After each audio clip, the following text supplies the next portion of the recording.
Dom- Dominique, il faut que tu réactives ton Ah micro. oui. Voilà, maintenant c'est bon? Ça va maintenant, vous m'entendez? Oui. C'est bien. Voilà, alors comme l'a dit notre président, c'est le thème des grandeurs qui a été retenu cette année donc pour cette demi-journée de réflexion. Pour nous aider à réfléchir, trois interventions, deux conférences et un atelier. La première conférence est présentée par Madame Sandra Javois, maître de conférence en chimie à l'Université d'Orléans et en didactique des sciences au laboratoire de didactique André Revuse à Paris. Alors le titre, c'est Enseignement, apprentissage des grandeurs physico-chimiques, de la construction du sens à la mesure et à l'utilisation des formules. Je laisse la parole à notre première intervenante. Merci beaucoup. Est-ce que vous voyez mon diaporama? Peut-être pas, j'ai l'impression. Si, si, En grand, en grand? C'est bon? on le voit bien. Tout va On- bien. Merci tout d'abord de m'avoir invité à faire cette conférence. Je remercie notamment Nicolas qui m'a proposé auprès de l'UDPPC. Donc oui, je suis maîtresse de conférence à l'Université d'Orléans en chimie. Mon parcours est un peu particulier. J'ai commencé par faire des recherches en cinétique chimique appliquée à la combustion dans un labo du CNRS.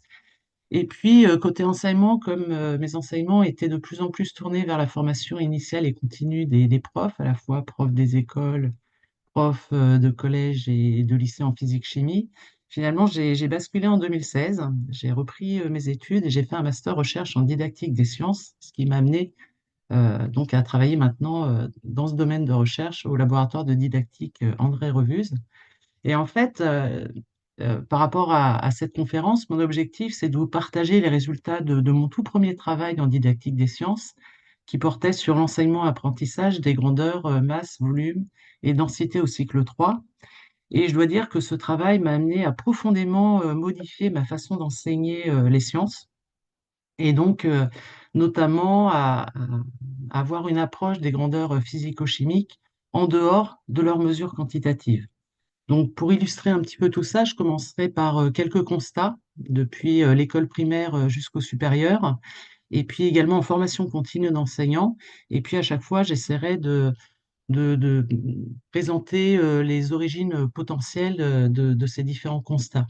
Ensuite, je présenterai deux, trois diapositives sur ce que préconisent les psychologues et les chercheurs en didactique des sciences par rapport à l'apprentissage, notamment des grandeurs, que j'illustrerai avec les grandeurs masse et volume, en espérant que je n'ai pas prévu trop long de présentation pour qu'on ait effectivement le temps de tout aborder. Alors, on va repartir dans un premier temps en arrière avec l'approche des grandeurs qui se fait finalement dès l'école primaire. Et donc je dis on va repartir en arrière, c'est-à-dire que je vais juste vous présenter une diapo par rapport au cas du volume dans les anciens programmes, donc dans le BO de novembre 2015, à la fois en mathématiques et en sciences. En sciences, le volume dans les anciens programmes, en fait, il n'était jamais mentionné en cycle 3. Il était mentionné seulement une fois au cycle 2, euh, derrière la phrase comparer et mesurer le volume de l'eau à l'état solide et à l'état liquide, l'objectif étant de montrer qu'à l'état solide, l'eau prend plus de place qu'à l'état liquide. Donc ça, c'est côté sciences.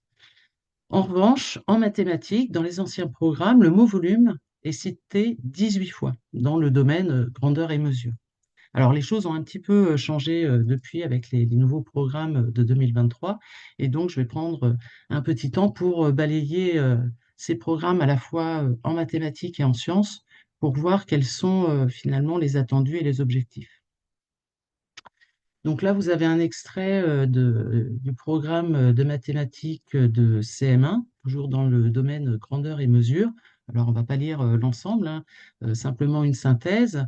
On voit que les grandeurs, longueurs, masse et contenance sont ici travaillées avec pour objectif, hein, utilisées pour travailler les fractions et les décimaux. Également pour travailler la proportionnalité, l'esprit critique par rapport aux résultats obtenus.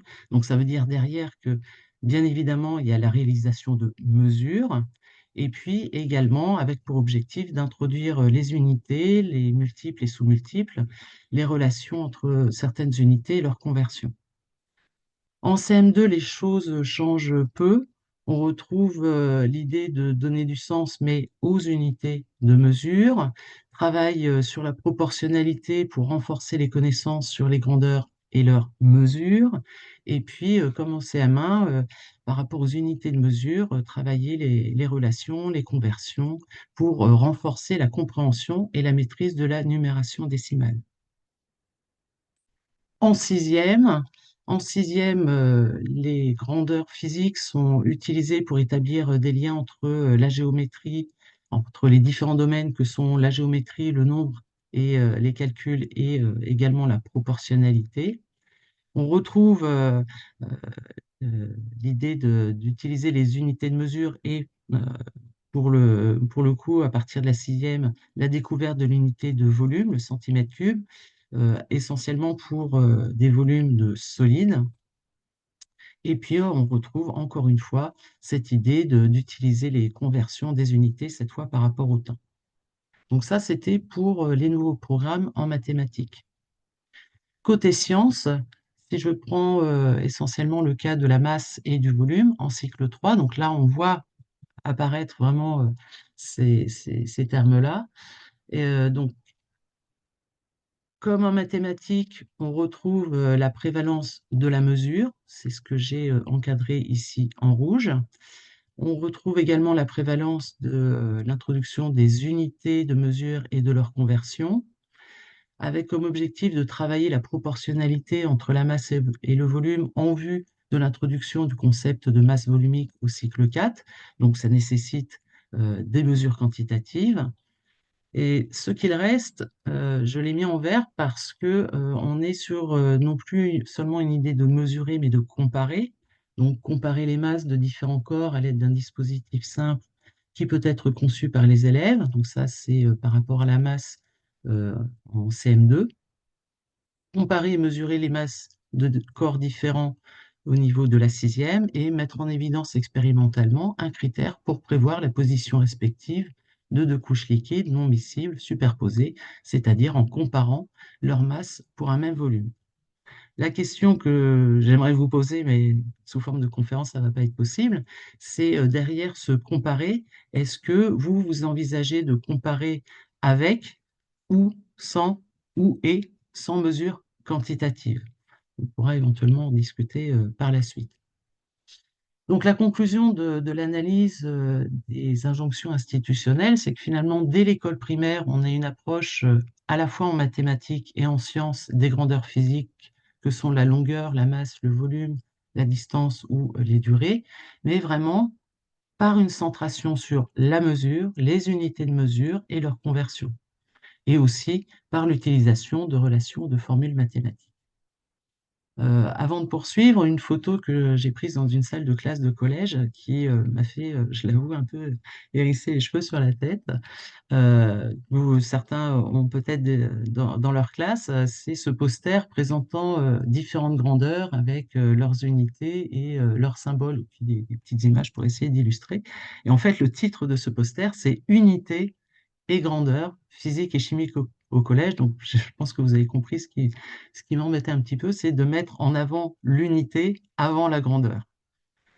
Euh, donc, par rapport à cette approche, par une centration sur la mesure, les unités de mesure et leur conversion et les relations mathématiques qui peut y avoir derrière, c'est quelles sont les conséquences sur l'apprentissage de ces grandeurs par les élèves. Donc, je vais passer à quelques constats relevés dans un premier temps auprès d'élèves de début de sixième, notamment via des entretiens que j'ai pu faire passer auprès de ces élèves, et donc essentiellement sur les grandeurs, masse et volume. Donc voilà quelques verbatims d'entretien que j'ai réalisés avec des élèves de sixième. La question initiale était est-ce que tu sais ce que c'est que la masse? Est-ce que tu sais ce que c'est que le volume? Donc, concernant la masse, un élève me dit, oui, ça, ben, la masse, par exemple, le kilo. Un autre me répond combien ça pèse. Un troisième, en cuisine, ben, les masses, comme ça, on mesure en grammes.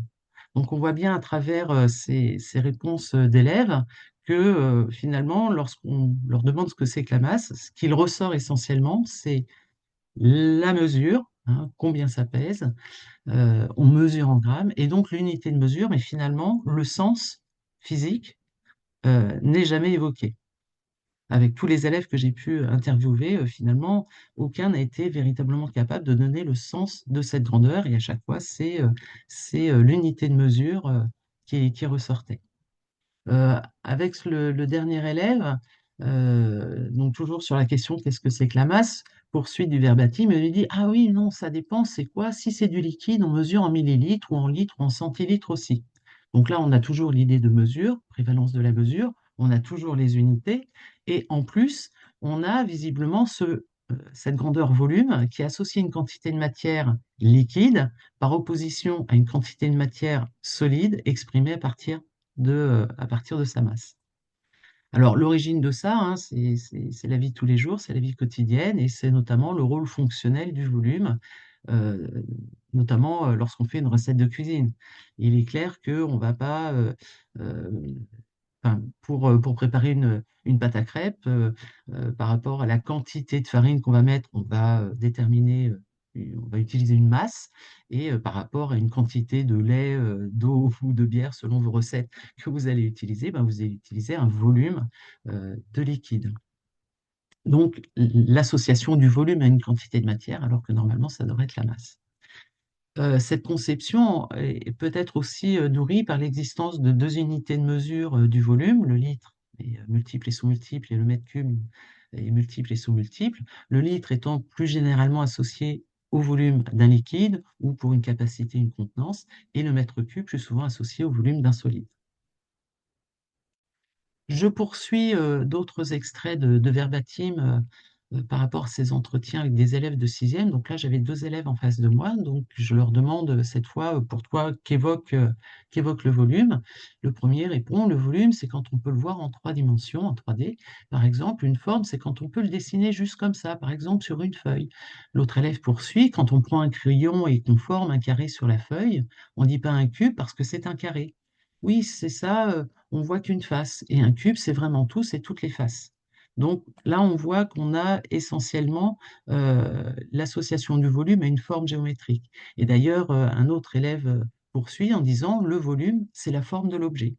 Ça peut être rond, en pavé, en sphère, une sphère. Donc le volume ici semble associé aux formes géométriques par opposition aux formes simples, ce qui est tout à fait normal puisque c'est un des sens du volume, mais en mathématiques. Alors qu'en sciences, là, on va plutôt rattacher le volume à l'espace qu'occupe la matière. Un autre élève nous dit, par exemple, c'est des volumes, des cubes ou des parallélépipèdes. Donc là, on est plutôt sur la mesure. Quel est le volume d'un cube? Quel est le volume d'un parallélépipède? Et d'ailleurs, un quatrième, pardon, nous dit, oui, ben, pour déterminer le volume, je prendrai une règle, je ferai largeur fois longueur et ça me donnerait son volume. La maîtrise n'est pas tout à fait correcte pour déterminer ce volume, mais on reste encore une fois sur la mesure et puis finalement le sens mathématique de cette grandeur.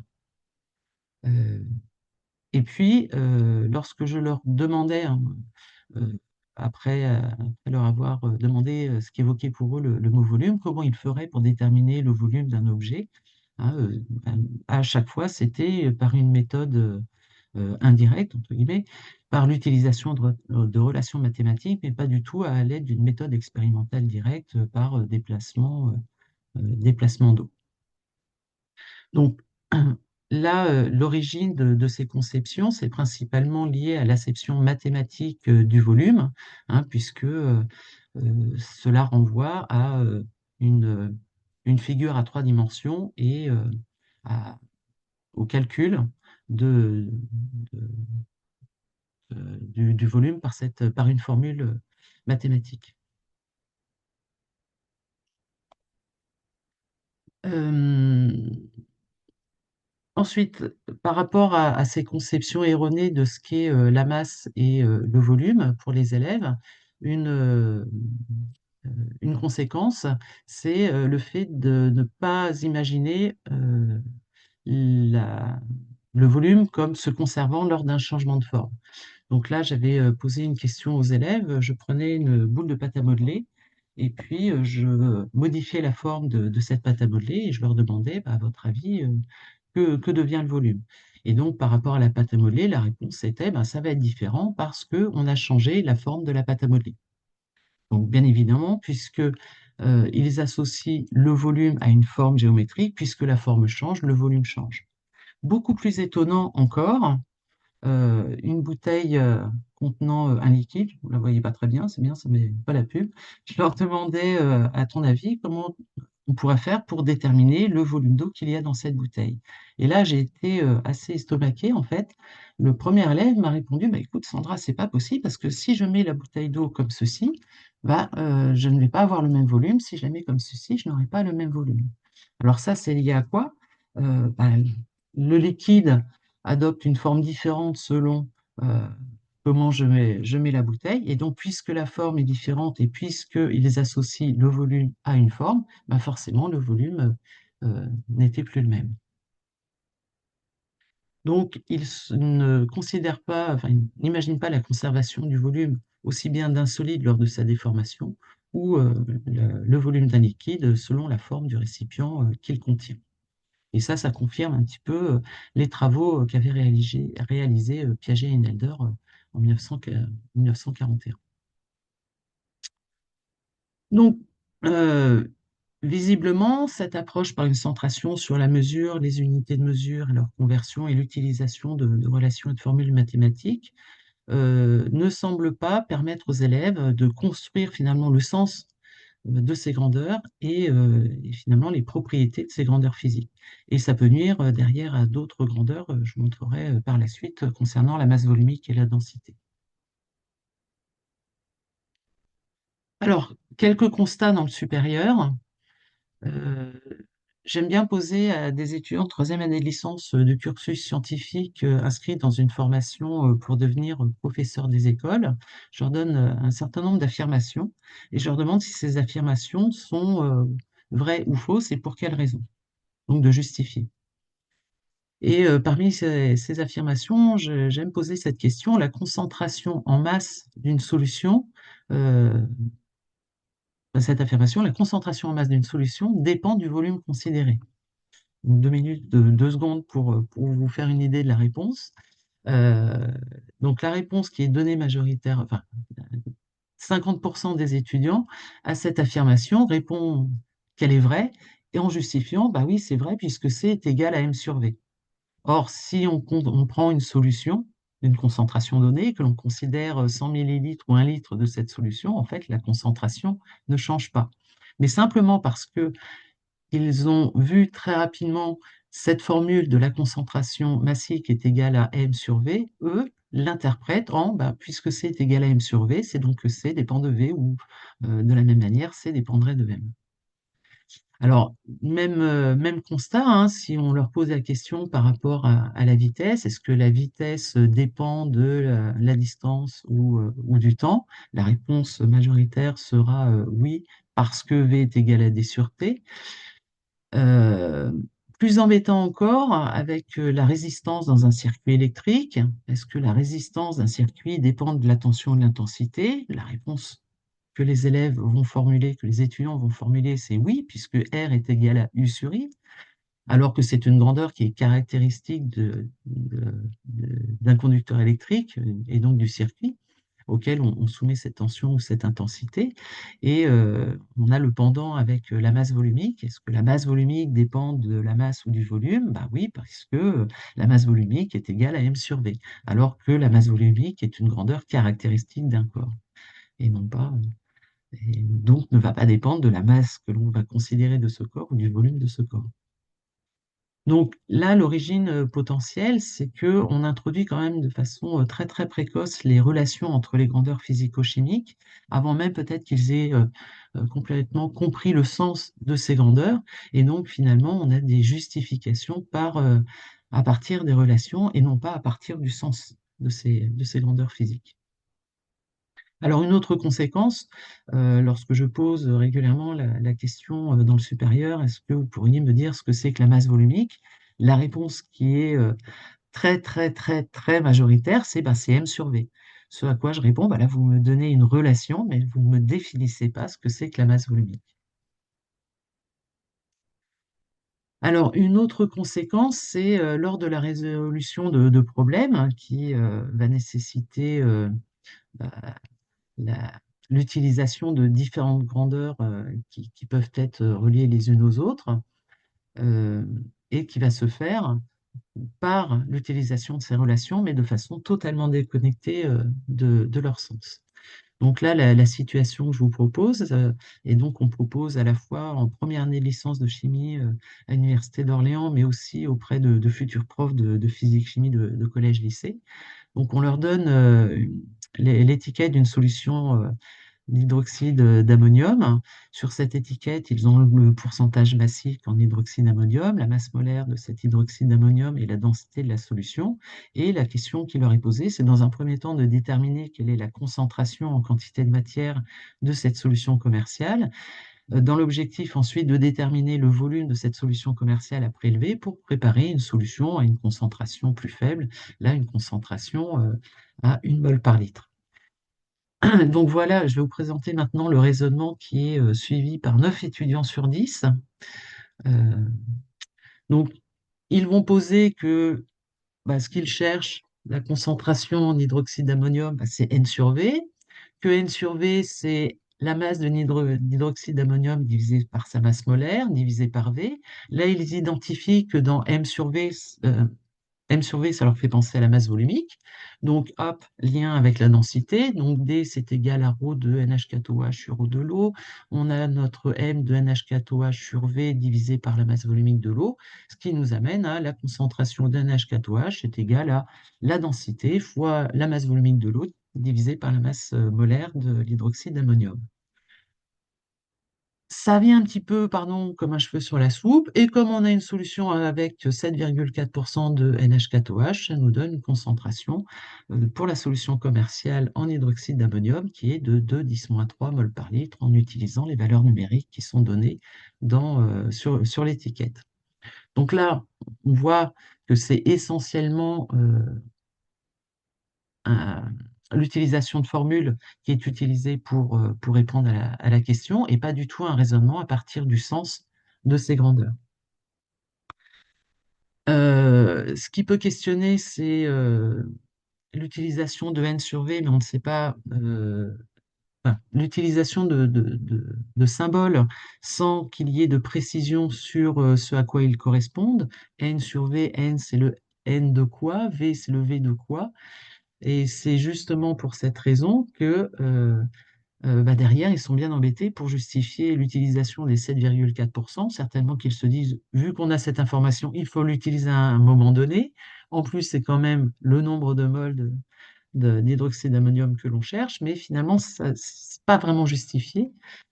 Un autre point, c'est que bien souvent, il manque un regard critique. Si on fait l'application numérique de ce qui est indiqué ici, on obtient une concentration qui est bien inférieure à la concentration de la solution que l'on souhaite préparer par dilution derrière. Et bien souvent, ce qui est répandu par les étudiants quand ils obtiennent un résultat qui n'est pas cohérent avec ce qui est attendu, c'est la calculette qui l'indique. Donc là, le problème, c'est la vigilance par rapport aux unités avec une application directe en utilisant les grandeurs sans se soucier de l'homogénéité finalement dans l'expression. Et puis peut-être aussi une confusion entre ce qu'est la densité et la masse volumique et le fait qu'une des grandeurs est adimensionnelle et l'autre est dimensionnée. Alors qu'en réalité, si on part il est possible de répondre à cette question vraiment à partir du sens de ces grandeurs. C'est-à-dire que si on s'intéresse à la concentration en quantité de matière, qu'est-ce que ça veut dire? Ça veut dire qu'on va chercher un nombre de moles, donc là d'hydroxyde d'ammonium, pour un volume donné de solution. Donc imaginons que l'on cherche le nombre de moles d'hydroxyde d'ammonium dans 1 litre de solution. Que nous dit la densité? La densité de la solution. La densité de la solution nous dit que pour un même volume, la masse de la solution sera 0,95 fois celle de la masse d'eau. Donc, si on considère 1 litre de solution, la masse d'eau, c'est 1 kg, donc la masse de la solution d'ammoniac sera de 950 grammes. Que nous dit le pourcentage massique? Le pourcentage massique, ça nous dit que si on considère 100 grammes de solution, on a 7,4 grammes d'hydroxyde d'ammonium. Donc là, on n'a pas 100 grammes de solution, mais 950 grammes si on considère toujours notre litre de solution. Donc ça nous amène à déterminer que dans notre litre de solution, on aura 70,3 grammes d'hydroxyde d'ammonium. Et que nous dit la masse molaire? La masse molaire nous dit qu'une mole d'hydroxyde d'ammonium a une masse de 35,1 grammes. Donc si j'ai 70,3 grammes d'hydroxyde d'ammonium, bah, c'est à peu près le double. Donc on va avoir 2 moles dans un litre de solution. Et ainsi, on a déterminé la concentration en quantité de matière de notre solution d'hydroxyde d'ammonium. Alors, donc, l'introduction précoce des relations entre les grandeurs physico-chimiques semble ici euh, nuire à la compréhension du sens de ces grandeurs qui donc ne semblent pas maîtrisées. Et il y a d'autres exemples que je pourrais donner en chimie où les mathématiques peuvent prendre le pas sur le sens chimique. J'interviens en première année de licence dans le cadre de travaux pratiques de chimie et bien souvent, lors de la préparation d'une solution par dilution ou lors de l'exploitation par titrage, ce que les étudiants ont retenu malheureusement du lycée, ça va être uniquement la relation CAVA égale CBVB. Ce qui pose problème lorsque on veut faire un titrage où les coefficients stoichiométriques entre l'espèce titrante et l'espèce titrée lorsque ces coefficients stoichiométriques ne sont pas identiques. Et puis, lors de la préparation d'une solution par dilution, si on prend par exemple, on veut une solution avec une quantité de matière bien particulière en ion H+, et qu'on part d'une solution d'acide sulfurique, bah, il y aura un coefficient 2 qui va apparaître lorsqu'on va vouloir préparer la solution par dilution. Une autre situation où les mathématiques, à mon sens, prennent le pas sur le sens chimique, c'est le fait de leur demander de façon très précoce de savoir équilibrer des équations de réaction chimique qui perdent un petit peu le sens de ces équations de réaction chimique. Et une illustration de ça, c'est lorsqu'on leur demande si l'équation d'une réaction chimique rend compte d'un processus macroscopique ou submicroscopique, bah, eux vont majoritairement l'associer à un processus submicroscopique parce que ce raisonnement de j'ai un atome de carbone à gauche, je dois avoir un atome de carbone à droite, j'ai tant de charges positives à gauche, je dois avoir tant de charges positives à droite. Donc un raisonnement sur des éléments chimiques, donc à l'échelle submicroscopique, alors qu'en réalité, euh, les équations des réactions chimiques reflètent de processus macroscopiques et non pas submicroscopiques. Et finalement, l'apprentissage pour équilibrer des équations de réactions chimiques, c'est finalement un outil mathématique, mais qui fait perdre le sens de ce qu'est une équation de réaction chimique. Alors un autre constat que j'ai pu faire dans le supérieur, c'est les difficultés qu'ont les étudiants avec le maniement d'unités composées, notamment lorsque la grandeur est une grandeur quotient, comme la vitesse ou la masse volumique. Donc là, pour illustrer ça, quelque chose que je propose également aux étudiants en troisième année de licence scientifique dans le projet de professionnel et de devenir professeur des écoles. Donc je leur donne un tableau avec différentes masses volumiques. Et puis je suis méchante, je donne des masses volumiques dans des unités différentes. Et la première question, c'est de classer, en justifiant la réponse, les substances suivantes, de la plus dense à la moins dense, donc le fer, le caoutchouc, l'ébène et le liège. Et puis dans le tableau, il y a également les masses volumiques de différents liquides, qui, qui peut potentiellement servir pour répondre à une deuxième question, qui est proposer une expérience qualitative qui permettrait de vérifier votre classement. Alors je dis, j'aime bien donner cet exercice aux étudiants. En fait, c'est ce que je donnais avant de faire de la didactique. Et maintenant, j'ai complètement abandonné cette idée. Mais là, je vais m'en servir pour vous montrer les difficultés que rencontrent nos étudiants même en troisième année licence scientifique. Donc, par rapport à la première question, 8 étudiants sur 10 n'ont aucune difficulté à considérer que il y a un lien étroit entre la densité et la masse volumique, et donc la masse volumique et la densité vont dans le même sens. Plus un matériau est dense, plus sa masse volumique est importante, et inversement. Même si finalement, il n'en a que 4 sur 10 qui l'indiquent explicitement sur leur feuille. Par contre, on a quand même 2 étudiants sur 10 qui sont obligés de passer par le calcul des densités à partir des masses volumiques pour faire ce classement. En fait, il suffit de classer par masse volumique croissante, et on a le classement par densité croissante. 100% des étudiants vont en fait convertir les masses volumiques dans une même unité composée, plutôt que se dire bah, je vais considérer un même volume pour chaque matériau, déterminer la masse pour ce volume donné, et ensuite classer les masses du moins croissant au plus croissant, du moins faible, du moins grand au plus grand, pardon.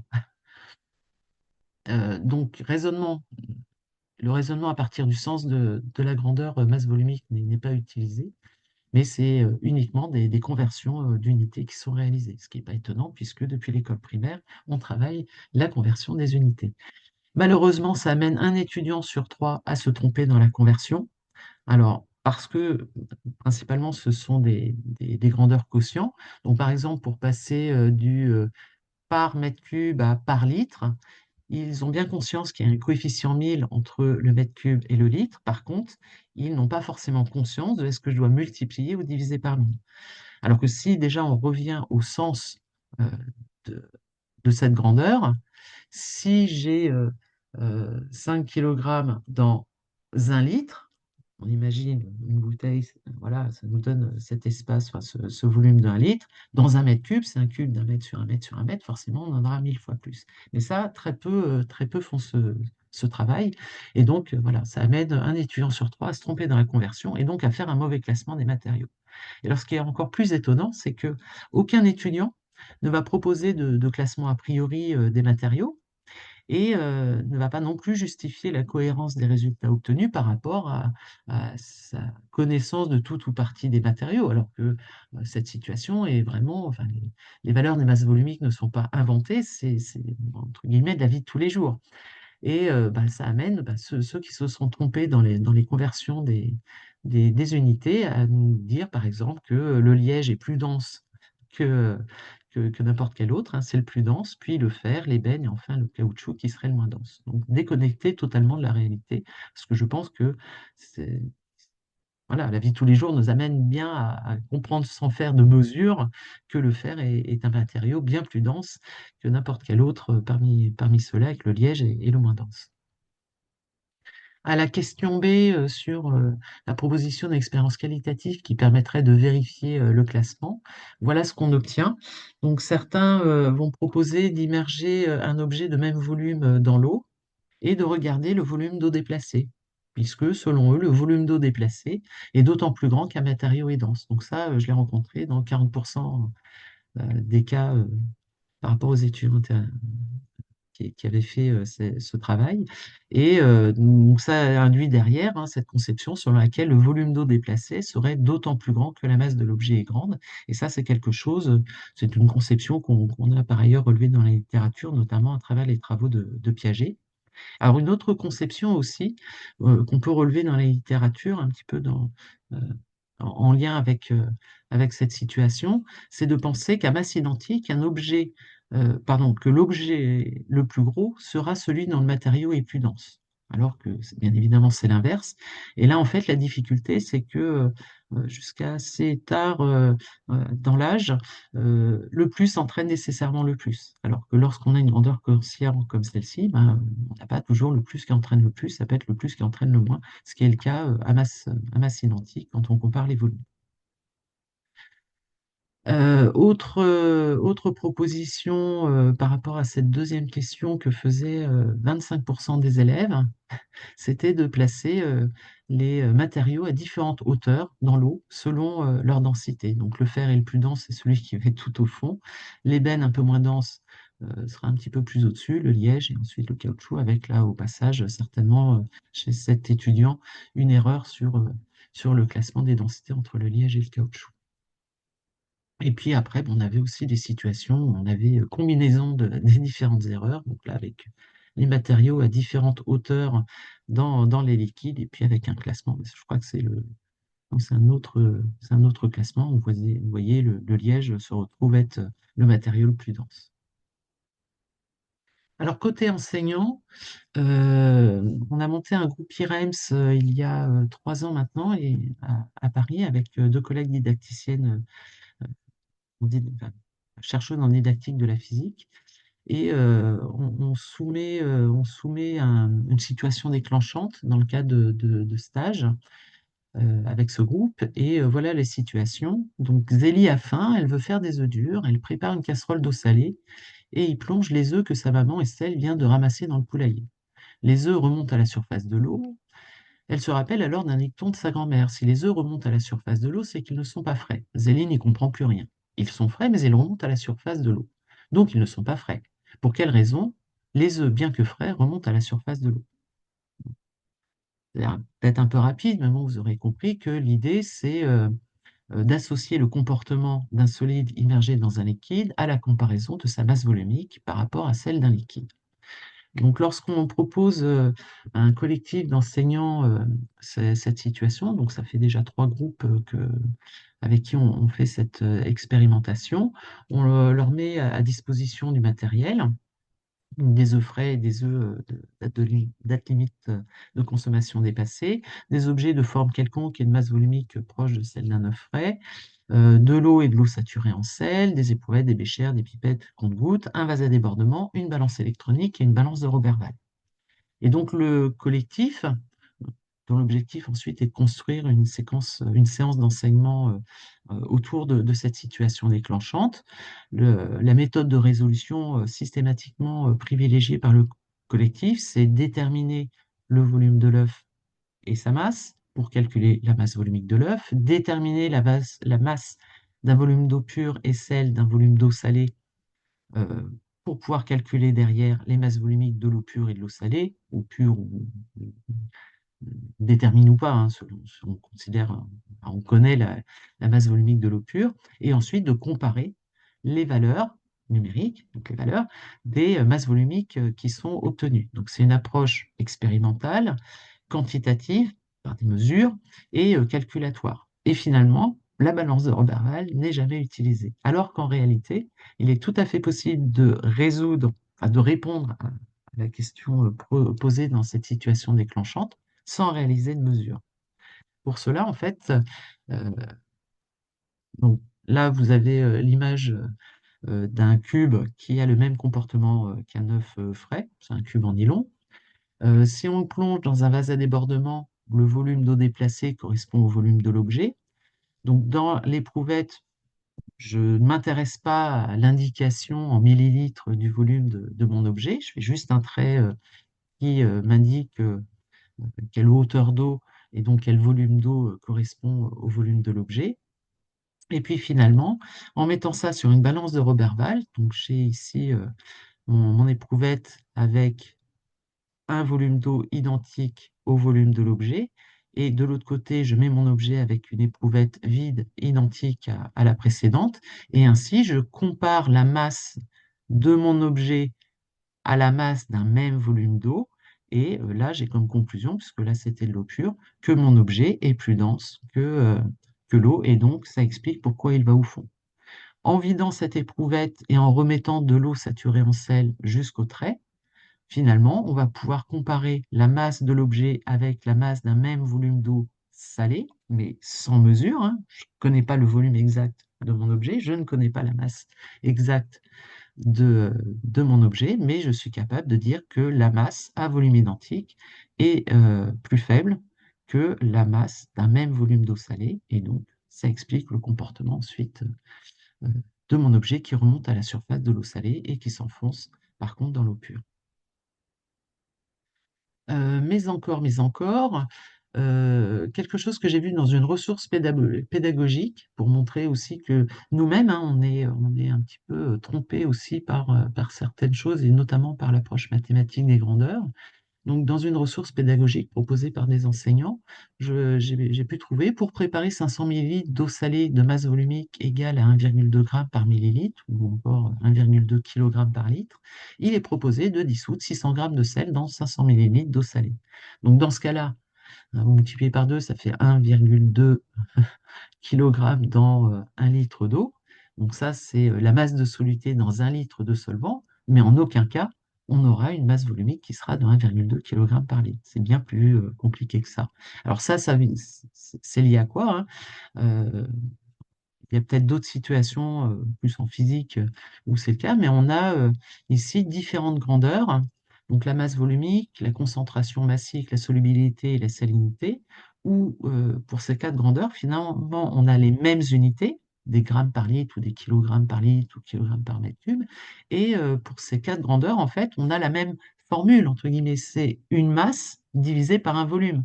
Mais selon la grandeur, on ne va pas considérer la même masse et on ne va pas considérer le même volume. Pour la masse volumique, ce sera la masse du soluté sur le volume, pardon, la masse de la solution sur le volume de la solution. La concentration massique ou la salinité, c'est la masse de soluté par volume de solution. Et pour la solubilité, c'est la masse de soluté par volume de par unité de solvant, par unité de volume de solvant. Donc voilà. Mais dans les quatre cas, si on écrit sous forme symbolique, on a m sur v. Donc, c'est bien évidemment source de confusion. Après, d'autres exemples, hein, où nous aussi on est trompé finalement, hein, dans la vie de tous les jours. Je ne suis pas sûr que vous et moi, on se dise, tiens, quelle masse de farine je vais mettre pour faire ma pâte à crêpes. Naturellement, on va dire combien de grammes de farine je vais mettre. Donc, on va mobiliser plus l'unité que le nom de la grandeur qui est associé. De la même manière, on va demander à quelqu'un à combien de kilomètres tu habites et non pas à quelle distance. Ce qu'on veut, c'est avoir tout de suite la valeur en kilomètres. De la même façon, on dit ah, tu roules trop vite, tu roules à plus de 130 km/h. Donc, avec en plus la problématique, c'est que dans la vie de tous les jours, on va dire euh, une vitesse en km/h, alors que la réalité scientifique, c'est des kilomètres par heure. Voilà, voilà. Donc, synthèse de ces constats, on a une approche de certaines grandeurs physiques dès l'école primaire en sciences, mais aussi en mathématiques. Une introduction très tôt, très rapidement, de la mesure, des unités de mesure et des relations entre les grandeurs. Alors, pour quelles raisons? Ben, vous avez les attendus institutionnels, mais aussi nos habitudes professionnelles, hein.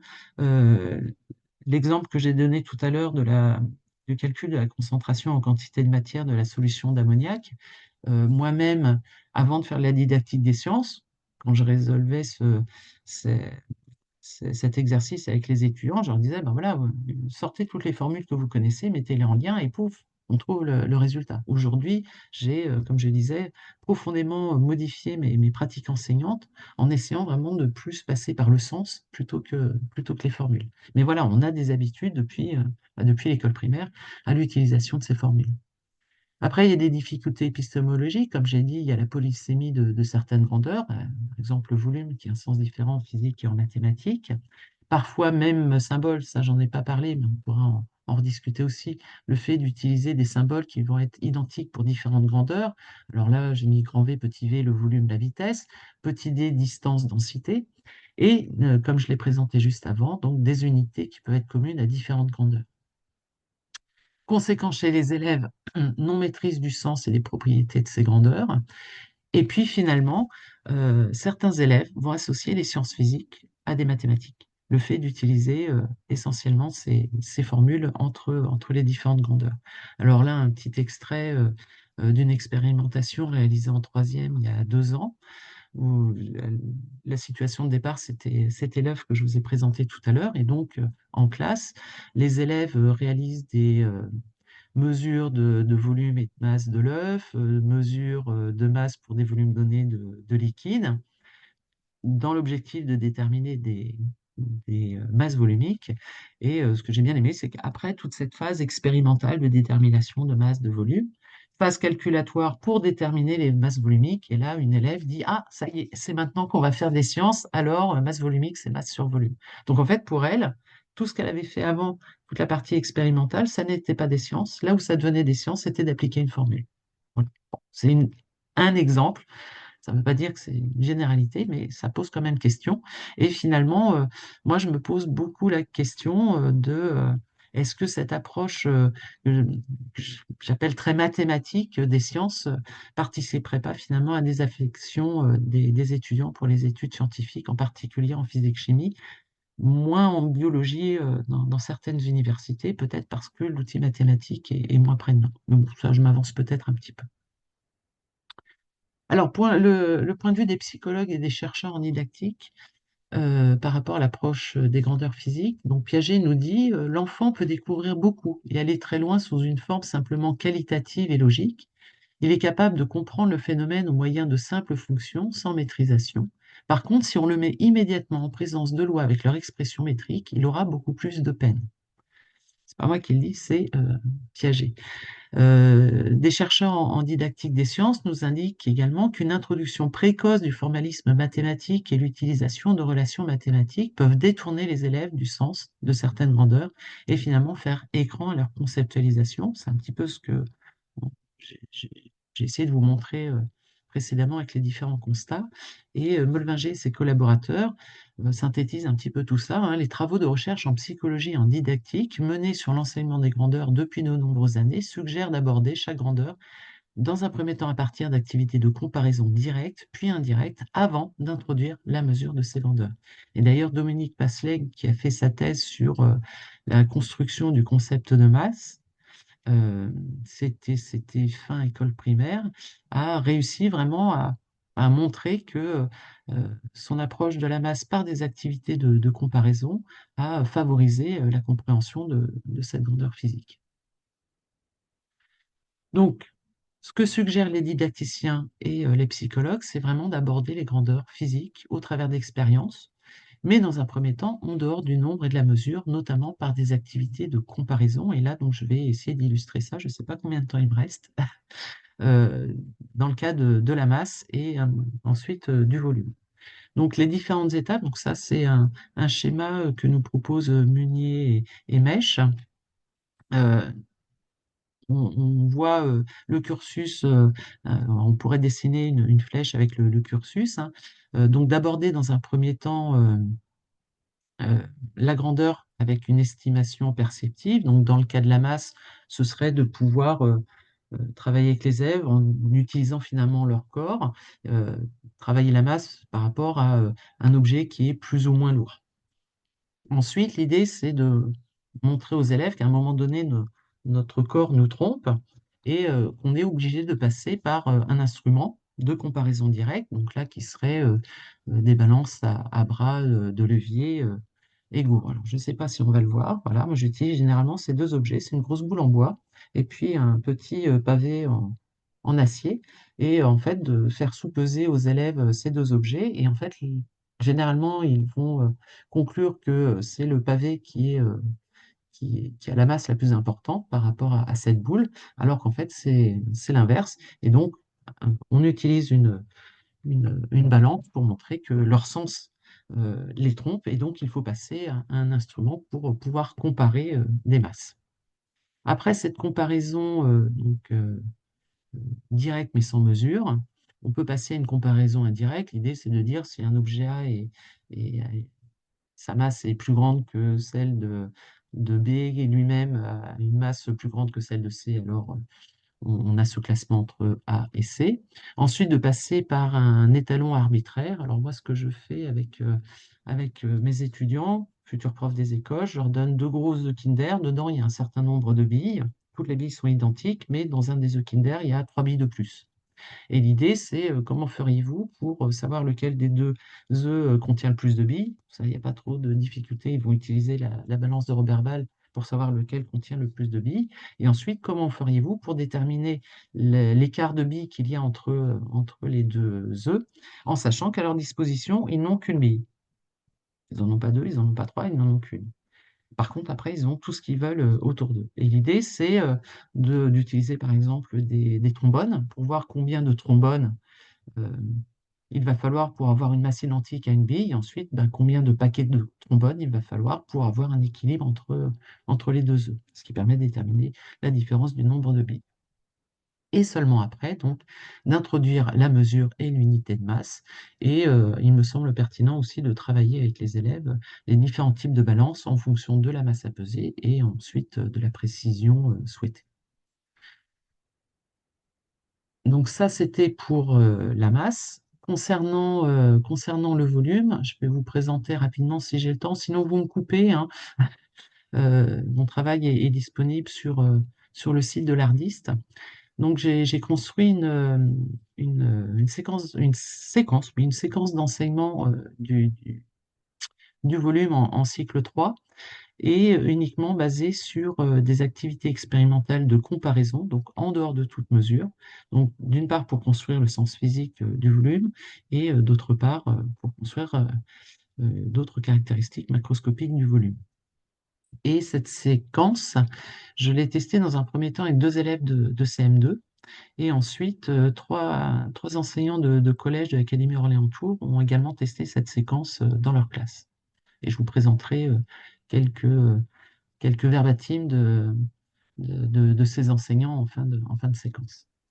Alors, le contexte de mon étude, là, je vais pas reprendre tout ce qui est en italique, c'est un petit peu tout ce que je vous ai présenté tout à l'heure, hein, le fait que le volume vit dans des univers épistémologiques différents, en maths, en physique, dans la vie quotidienne, que c'est une grandeur qui est polysémique, la coexistence des deux unités et la prévalence institutionnelle.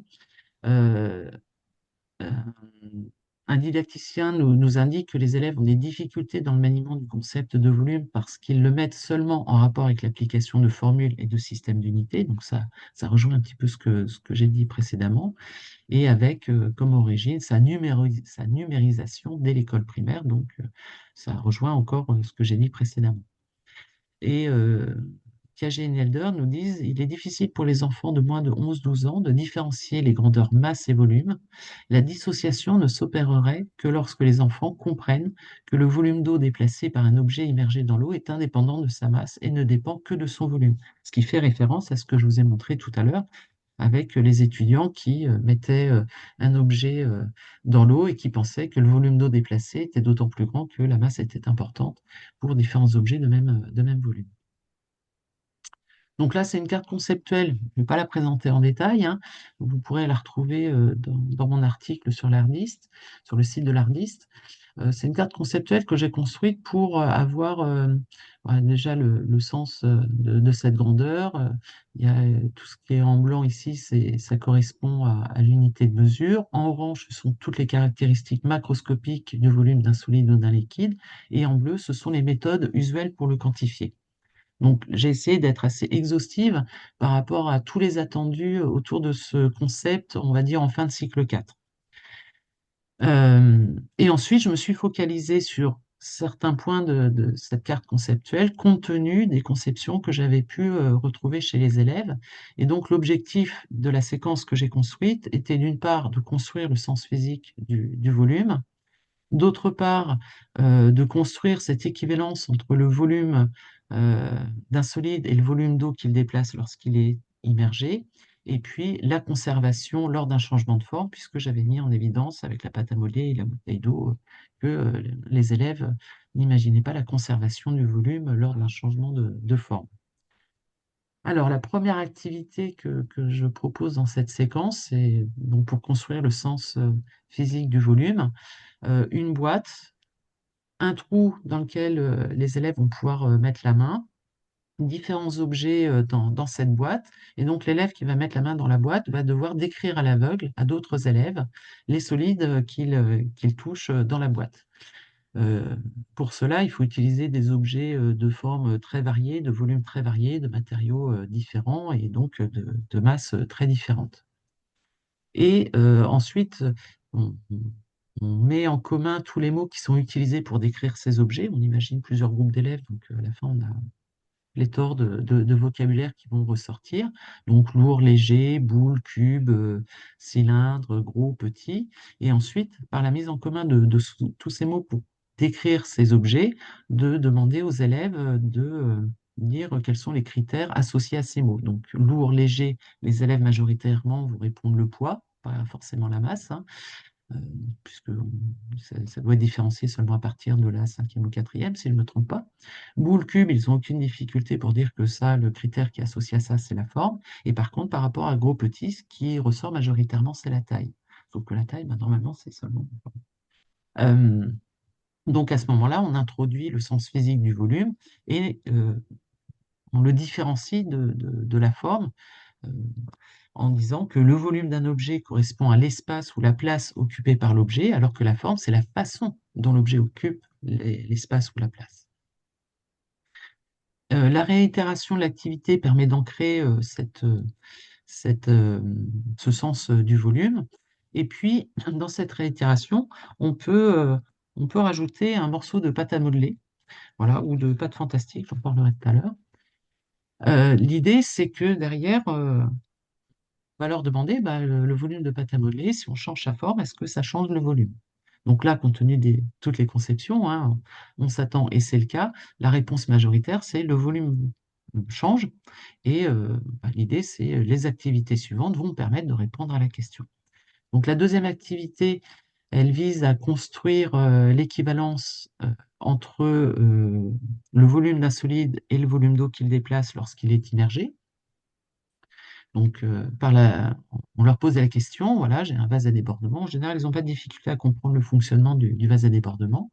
Un récipient à la sortie du vase à débordement, et on leur demande, ben voilà, si je mets cet objet dans le vase à débordement, à ton avis, l'eau qui va sortir, jusqu'où elle va aller dans le récipient? Alors là, ce qui est important, bien évidemment, pour favoriser la comparaison et construire l'équivalence des volumes, c'est d'utiliser un récipient de récupération de l'eau qui sera de même forme que le solide immergé de contenance équivalente au volume de l'objet. Et on fait ça avec des objets de différentes formes géométriques selon les groupes pour montrer que ça ne dépend pas de la forme de l'objet. Et donc, en général, les élèves ne prévoient pas l'équivalence de volume. Ils vont dire, ah bah, cet objet est lourd, donc bah, ça va déborder, ou il est léger, ah bah, ça va remplir qu'à moitié, ou bien il est très gros, ça va déborder, ou il est tout petit, ça ne va pas remplir complètement. Donc, ils ne conçoivent pas l'équivalence. Et en réalisant l'expérience, bah, on arrive au changement conceptuel et ils se rendent compte qu'effectivement, le volume d'eau déplacé prend exactement la même place dans le récipient que l'objet lorsqu'il avait été mis dans le récipient au départ. Et puis ça Je permet suis d'étendre. désolée. Oui, Pardon, il vous ouais, reste environ 5 minutes. Je suis désolée. ouais, ça marche. Donc d'étendre la définition du volume du solide à celui d'un liquide. Troisième activité, l'idée c'est de leur demander de prévoir euh, parmi trois objets lequel des deux ou des trois va être le plus gros. Ils n'ont aucune difficulté en général à remobiliser ce qu'ils ont fait précédemment, donc à dire on va utiliser le vase à débordement, on va utiliser l'éprouvette, et puis on va regarder, on va non pas mesurer, hein, on n'aura pas une valeur numérique derrière, mais on va comparer la hauteur d'eau qu'il sort pour chacun des trois objets pour pouvoir conclure sur lequel des trois a le plus gros volume. Donc, comparaison de volume en dehors de toute mesure. Tac, pouf. Et puis on revient à la fin sur la situation de la pâte à modeler.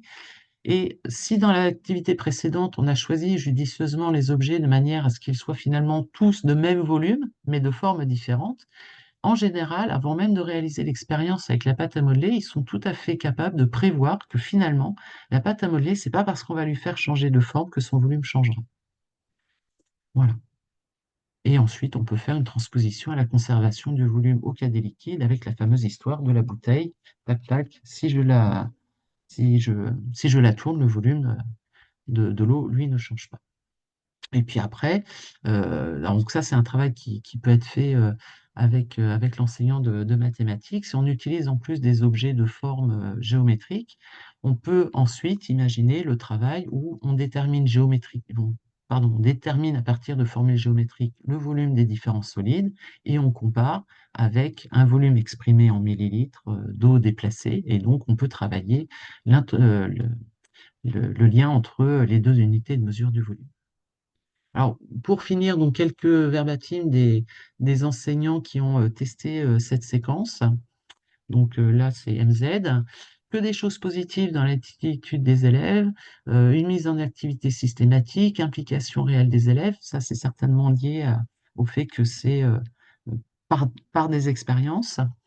Ce qui a vraiment changé, c'est le fait de creuser autant ce que voulait dire un volume, donner sens avant de passer par la mesure. Le plus grand changement, c'est honnêtement, je pense que c'est le changement que ça entraîne aussi dans ma perception. Donc ça a modifié aussi sa vision de l'enseignement des grandeurs.